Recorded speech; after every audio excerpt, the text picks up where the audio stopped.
Alright, so in this video we're going to talk about implicit differentiation, and then we're going to apply that idea of implicit differentiation to an optimization problem just as review. So in question 4, we're told that the trisectrix of Maclaurin is the curve given by the equation x cubed plus x times y squared equals 3x squared minus y squared.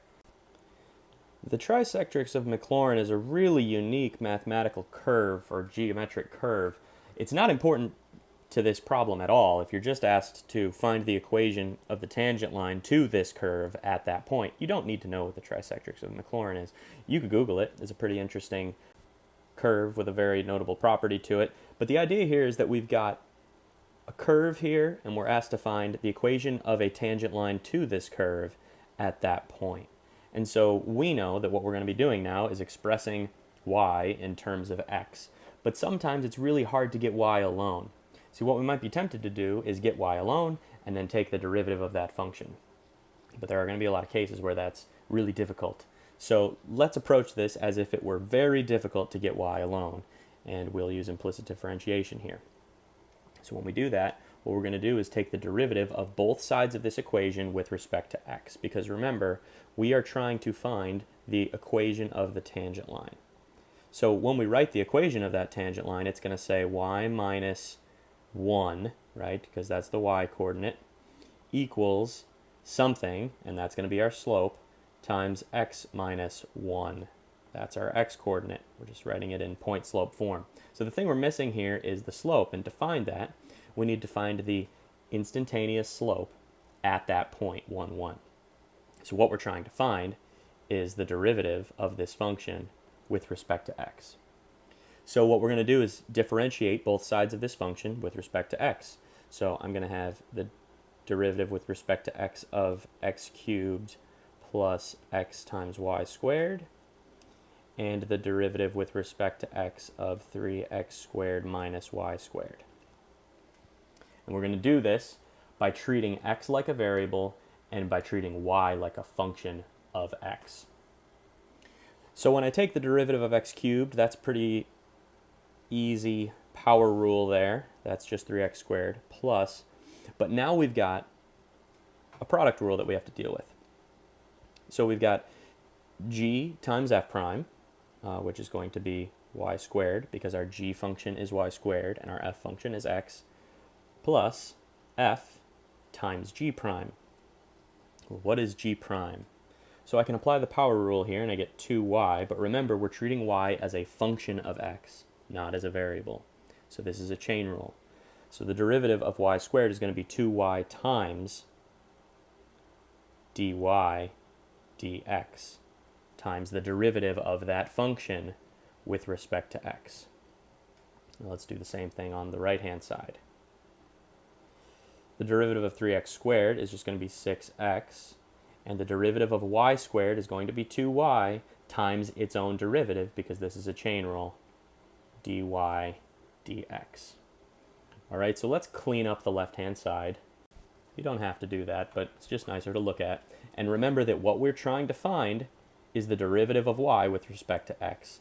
And so I see two places where that is represented in this final equation. So what I'm going to try to do is get that alone. So I need to put this term with this term and then factor out that dy dx. My immediate goal then is going to be to get this negative 2y dy dx and this 2xy dy dx to be on the same side. So in one step here, I'm going to add 2y dy dx to both sides. And at the same time, I'm going to move all of the terms that aren't dy dx to the right-hand side. So minus 3x squared from both sides and minus y squared from both sides. Okay, so now on my left side, I have 2xy dy dx plus 2y dy dx equals, and on my right side, I have 6x minus 3x squared minus y squared. And remembering that our goal is to get dy dx alone, I'm going to factor out dy dx from each of these two terms. So what happens when I bring that dy dx out, I have 2xy plus 2y left over.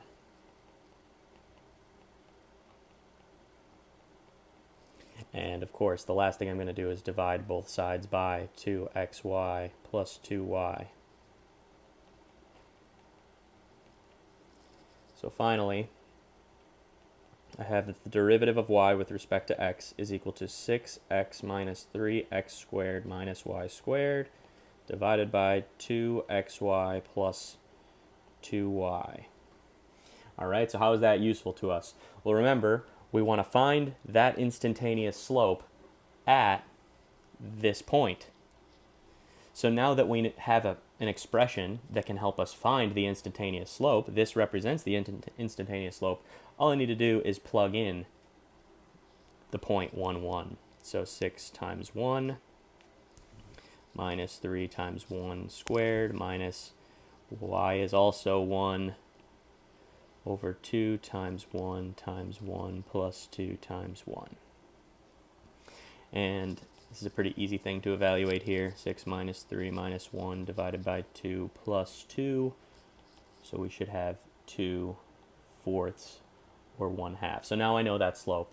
And since the original question said give the equation of the tangent line, that tangent line is going to be y minus 1 equals 1/2 times x minus 1. Problem number 8 says you have 1,200 square centimeters of material to make a box with a square base and an open top. Find the largest possible volume of such a box. Use calculus to justify why this is the largest volume. So let's draw a picture of what this box is going to look like. So it's got to have a square base, meaning the two sides that measure the length and width of the base have to be the same, but obviously the height of the box can be different from that. So let's say this is our box. It's got an open top, so there is no surface here. So if I were to color this in maybe to help me remember that, it's open. Okay. Let's say that the bases have the same length x and the height has a height of or a length of y. So let x equal the base length and width, and y equal the height. Okay, so now that that's established, let's use information that we have. We only have 1,200 square centimeters of material to make this box. So that material is going to cover all of the sides, and the side over here, and the side over here, and the bottom, but not the top. So the surface area is what we're talking about here, and the surface area of this box is going to be the area of each of the sides. And so when I calculate the area of a side, that's going to be x times y on all 4 sides. So I have 4 of those, but don't forget I have the bottom of the box as well. And that area would be x squared, because both of those sides have a length of x. So that's my surface area, and I only have 1,200 square centimeters of material. So the surface area has to equal 1,200 if I want to maximize the volume of the box. So let's take this one of two directions. You could work on dealing with this implicitly, but I don't want to do that if I can avoid it, and I only see one y here, so I think I can get that alone. So in order to get that one y alone, I'm going to have to move the x squared to the other side and then divide by 4x. So we're going to say that y is equal to 1,200 minus x squared over 4x. And this is a pretty nice situation because now I have an expression that represents the height of my box in terms of x. All right.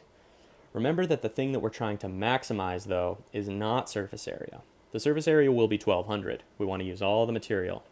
And so if the surface area is 1,200, what could our volume possibly be? So let's use an expression for volume now. Volume is going to be equal to the length times width times height, right? So in this case, that's x times y, or another way to write that would be x squared times 1,200 minus x squared over 4x, because remember, this is an expression for y, so I'm going to replace that y with that. So now I have an expression for volume. And what I'm looking for is when is it that I'm maximizing that volume? So I'm looking for a critical point here where my instantaneous rate of change is going from being positive to being negative. So let's find the critical points of this function. And actually it would be a good thing to rewrite this a little bit nicer. So this is going to be 1200x squared minus x to the fourth divided by 4x, and we can divide these by 4 here. So I'm going to have 300x minus 1/4 x cubed, or squared. Nope, cubed. Okay. So when I'm optimizing this volume, what I want is the derivative of the volume with respect to x. So I want the instantaneous rate of change of that volume, and I want to know where is that instantaneous rate of change switching from being positive to being negative. So what is the derivative of this expression? Well, that's going to be 300 minus 3/4 x squared. So I want to know, when does this instantaneous rate of change equal 0? Because those are the points where the rate of change is switching from being positive to negative, or negative to positive, or flatlining for an instant and then going back to being what it used to be.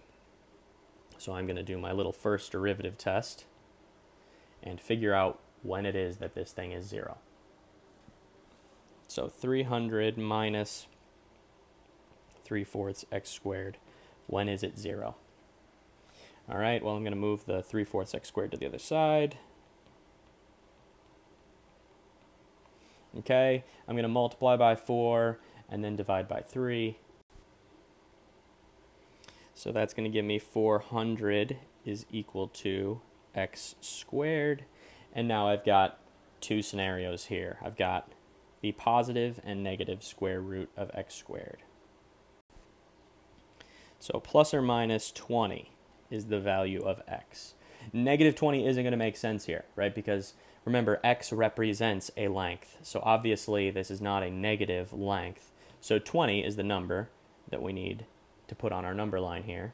And now what I need to do is figure out, is the rate of change changing from being positive to negative, or from negative to positive, or what is the rate of change before 20 and what is the rate of change after 20?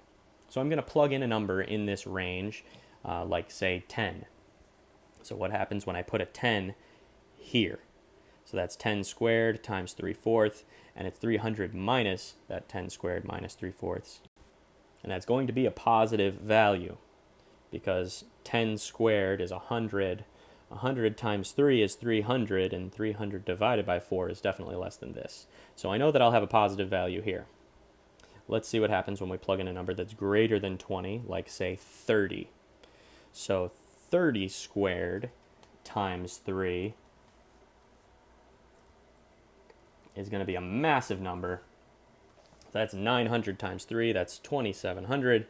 And if I divide that by 4, it's definitely going to be a number greater than 300. That's going to be 675. Okay, so this would be 675 if I were to plug in a 30.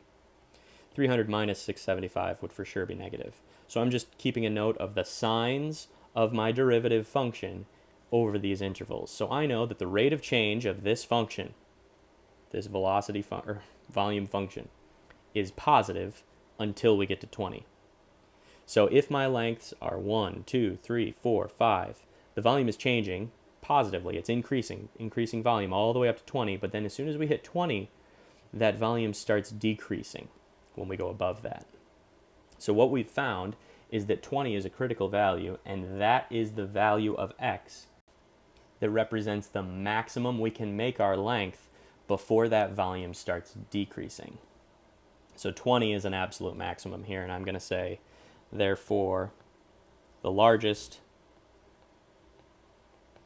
volume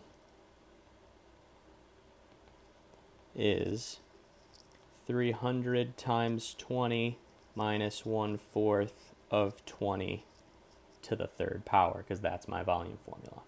And if I multiply that all out, I get 4,000 centimeters cubed, because we're talking volume here.